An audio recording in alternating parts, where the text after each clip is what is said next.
अबूझमाड़ में एक बार फिर से एक बड़ी मुठभेड़ हुई है और इस बड़ी मुठभेड़ में जवानों को एक बार फिर बड़ी सफलता हासिल लगी। और ये जो सफलता मिली है इसको लेकर हमने एक बार आपको इसके पहले की जानकारी दी थी, लेकिन अब जो जवान हैं वो लौटकर वापस अपने मुख्यालय पर आ गए हैं। और जवानों को सफलता में क्या क्या चीज़ें हासिल हुई और कितने हथियार मिले और किस तरह से पुलिस इस सफलता को देख रही है, साथ ही साथ आंकड़े क्या है, इन सब पर बातचीत करते हैं। नमस्कार, मैं विकास तिवारी हूँ, आप बस्तर टॉकीज देख रहे हैं।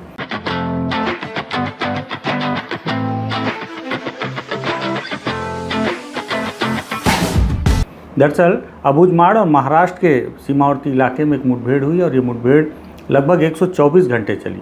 124 घंटे ये ऑपरेशन चला। मुठभेड़ तो हालांकि 3-4 घंटे ही चली होगी, क्योंकि इस ऑपरेशन के दौरान जो जवानों को पैदल चलना पड़ा, वो जो दूरी थी उनके पैदल चलने की, सब सफ़र करने के समय में जो समय व्यतीत हुआ उसमें लगभग 127 घंटे व्यतीत हुए। और पुलिस ने इसको लेकर जो जानकारी दी है, उन्होंने बताया कि एक बड़ी सफलता है। बहुत लंबे समय के बाद अबूझमाड़ में फिर से जवानों ने माओवादियों के जो बड़े स्तर के लीडर हैं उन्हें मार गिराने में सफलता हासिल की है। इसको लेकर पुलिस ने एक प्रेस कॉन्फ्रेंस की और आप तस्वीर में देख रहे हैं कि प्रेस कॉन्फ्रेंस में उन्होंने किस तरह से उन हथियारों को भी शो किया है। साथ ही साथ एक प्रेस नोट जारी किया है पुलिस ने। उस प्रेस नोट में जो लिखा है वो भी मैं आपको बताता हूँ। उन्होंने बताया कि ये माड़ बचाओ अभियान के तहत इस ऑपरेशन को लॉन्च किया गया है और इस ऑपरेशन में उन्होंने एक DKSZC DVCM सहित 3 माओवादियों को मार गिराया है, जिसमें कि DKSZC रुपेश, उनके ऊपर 25 लाख रुपए का इनाम था, और जगदीश जो कि DVCM है उनके ऊपर 16 लाख रुपए का इनाम, और PPCM बसंती, इनके ऊपर में 8 लाख रुपए का इनाम पुलिस ने जारी कर रखा था। संयुक्त अभियान में नारायणपुर, कोंडागांव, दंतेवाड़ा की जो फोर्स है DRG की और STF की और BSF 11वीं, 133वीं और 135वीं वाहिनी, इनके संयुक्त बल को इसमें ऑपरेशन में एक साथ भेजा गया था। घटनास्थल से बड़े हथियार रिकवर किए गए। हथियार में क्या क्या है? एक AK-47 है जो कि एक बड़ी सफलता को अपने आप दर्शाता है। साथ ही साथ एक इंसास और 2 नग SLR राइफल है। कार्बाइन 2 नग है और 303 1 नग और 12 बोर बंदूक 1 नग, सिंगल शॉट 2 नग, BGL लॉन्चर 1 नग और 72 से 75 की संख्या में ये BGL के सेल, BGL मतलब बैरल ग्रेनेड लॉन्चर, जो माओवादी खुद बना रहे हैं। और साथ ही साथ बड़ी मात्रा में माओवादियों के दैनिक उपयोगी सामान भी बरामद किए गए। पुलिस ने यह भी दावा किया है जवानों के अनुसार कि मुठभेड़ में और भी माओवादी घायल हुए हैं और मारे गए हैं, लेकिन उन्हें उनके साथी अपने साथ लेकर जाने में सफल रहे हैं। और इस सफलता को लेकर जो नारायणपुर के SP हैं प्रभात कुमार और साथ ही साथ बस्तर IG सुंदरराज P ने पूरी जानकारी विधिवत बताते हुए बताया कि 22 तारीख को ये मुठभेड़ जो माओवादियों की उपस्थिति की सूचना मिली थी, उस आधार पर इस ऑपरेशन को लॉन्च किया गया। DRG, कोंडागांव, दंतेवाड़ा और नारायणपुर के बल थे इसमें, और BSF और STF के भी जवान थे। और 23/9/2024 को जब पूरे जवान उस इलाके में पहुंचे जिस इलाके में माओवादियों के उपस्थित होने की सूचना मिली थी, ये इलाका महाराष्ट्र और नारायणपुर का जो अबूझमाड़ का इलाका है उसका सीमावर्ती इलाका है, जो कि परियादी के जंगल के तौर पर जाना जाता है। उस इलाके में 4 बजे शाम को जब जवान पहुंचे तो माओवादियों ने जवानों को देखकर सबसे पहले उनके ऊपर फायरिंग की, और फायरिंग के बाद पुलिस ने तत्काल अपना पोजीशन लेते हुए माओवादियों को घेर लिया। चारों तरफ से जवानों ने मुठभेड़ की और उनके ऊपर फायरिंग की। इस दौरान जवानों की संख्या, आजकल जब भी आप मुठभेड़ हो रही है तो एक बार का जिक्र हमने जब भी ग्राउंड रिपोर्ट किया तो आपको बताया कि अब जब भी ऑपरेशन लॉन्च किए जाते हैं तो बड़ी संख्या में जवानों को लॉन्च किया जाता है, 1000, 1200, 1400 इतनी की संख्या में, ताकि चारों तरफ से माओवादियों के उनके कोर इलाके में घेरा जाए और उन्हें भागने का मौका ना मिले। और उसके साथ ही जब वहाँ पे मुठभेड़ लगातार हुई और माओवादियों ने भी अपने तरफ से जो फायरिंग की, लेकिन इसमें जवानों की संख्या इतनी ज़्यादा थी कि जवान पूरी तरह से सुरक्षित थे और वो भारी पड़ रहे थे माओवादियों पर। वहाँ से उन्होंने जो चीज़ें बरामद की हैं, सबसे पहले तो 3 माओवादियों के, जिसमें 2 पुरुष और 1 महिला माओवादी हैं, इनके वर्दीधारी माओवादियों के 147 INSAS SLR carbine rifle, 12 bore बंदूक और SLR मैगजीन के 2 नग, कारतूस 16 नग और 47 AK-47 1 नग, 303 मैगजीन के 1 नग और कारतूस 5 नग, 12 बोर कारतूस। इस तरह से बहुत सारे हथियार और उनके कारतूस भी बरामद किए गए हैं। साथ ही साथ 1500 नग AK-47 के खाली कारतूस के जो खोखे हैं वो भी बरामद किए गए।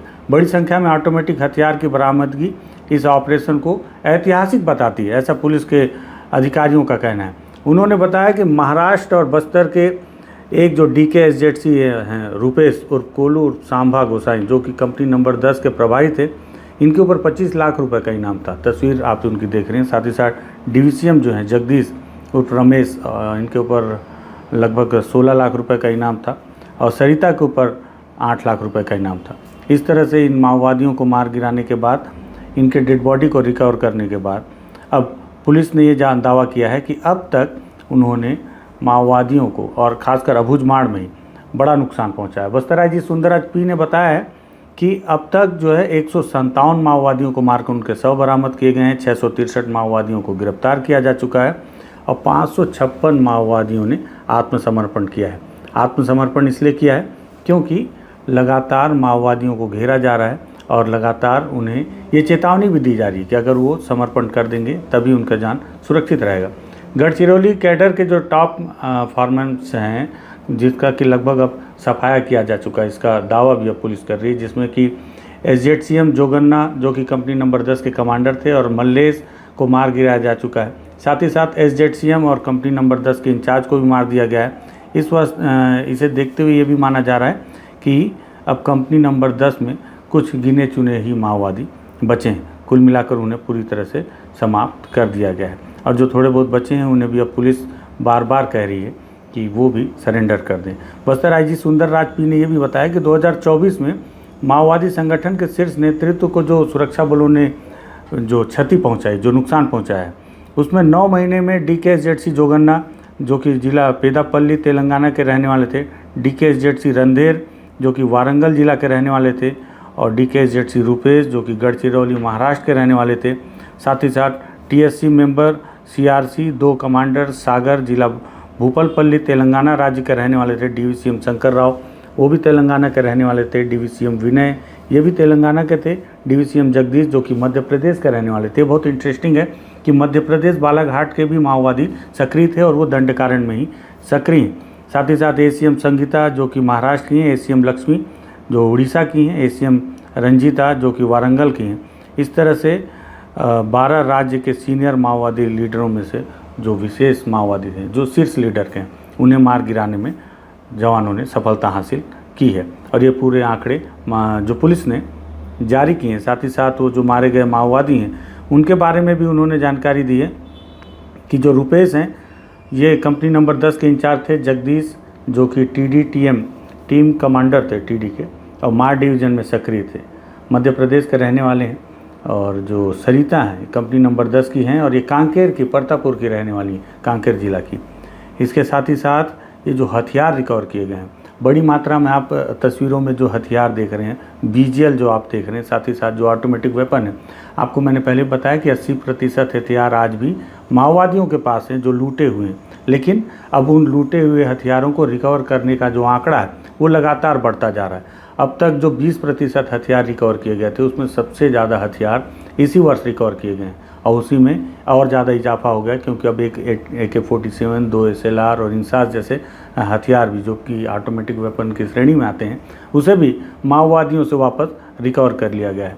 कुल मिलाकर जो पुलिस के द्वारा माड़ बचाओ अभियान चलाया जा रहा है और इसके अंतर्गत जो माड़ के उन इलाकों में जाकर ऑपरेशन किया जा रहा है जिन इलाकों में कभी फोर्स का पहुंचना काफ़ी मुश्किल हुआ करता था, उन इलाकों में भी फोर्स जाकर अपने आप को सुरक्षित रखकर माओवादियों के टॉप विंग्स को सीधे निशाना बना रही है, जो कि इस बात की तरफ इंगित करता है कि कहीं ना कहीं माओवादियों के पास छिपने के लिए जगह नहीं है। उनके जो कोर इलाके हैं उन इलाकों में भी फोर्स काफ़ी आसानी से पहुंच जा रही है। अब आप सोचिए कि 124 घंटे का ऑपरेशन हो रहा है, कितनी दूरी तक फोर्स को पैदल चलना पड़ रहा है जंगल के उस इलाके में, और माओवादियों की जो सूचना तंत्र वो किस तरह से विफल हो रहे हैं कि उन्हें पता ही नहीं चल पा रहा है। इतनी बड़ी संख्या में जवान उनके कोर इलाके में पहुंचकर ऑपरेशन कर रहे हैं, उन्हें नुकसान पहुंचा रहे हैं और जवान पूरी तरह से सुरक्षित वापस लौट भी आ रहे हैं। साथ ही साथ उनके हथियार, उनके वेपन, उनकी फैक्ट्रियों पर भी धावा बोल रहे हैं।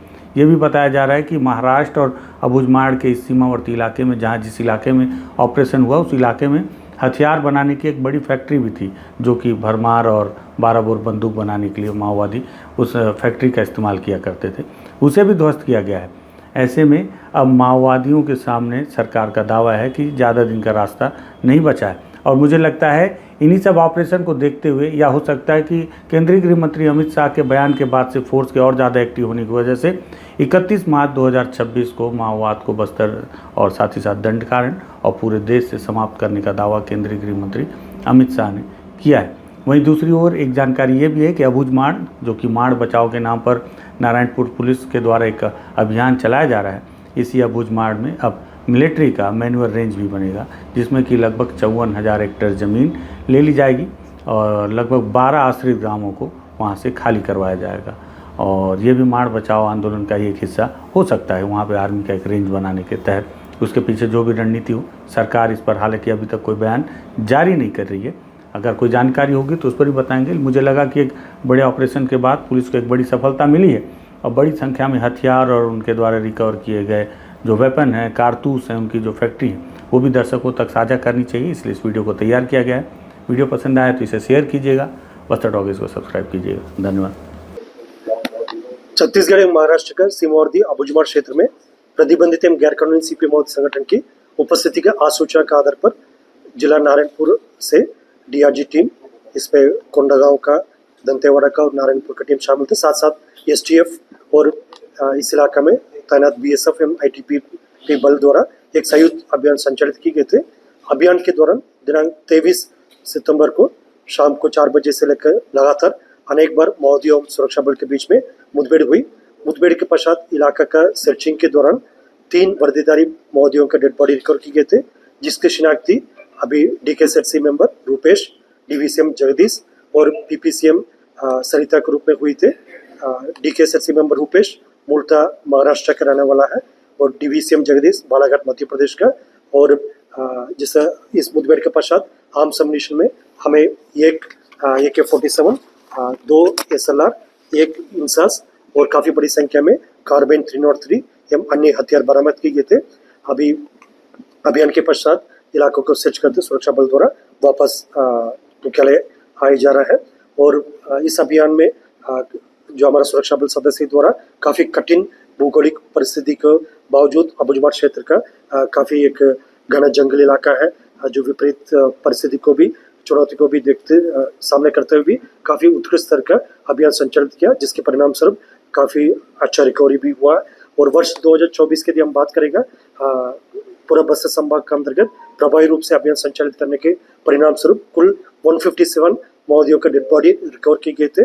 उसमें खासतौर पर 10 माओवादी कैडर है, जिसमें डीकेएसएससी जोगन्ना, डीकेएसएससी रंधे, डीकेएसएससी रूपेश, डीवीसीएम शंकर राव, डीवीसीएम विनय, इस प्रकार काफ़ी बड़ी संख्या में 10 से ज़्यादा माओवादी कैडर जो बाहर राज्य का इधर दंडकारण्य इलाका में जो सक्रिय थे, उनका डेड बॉडी भी रिकवर किए गए थे।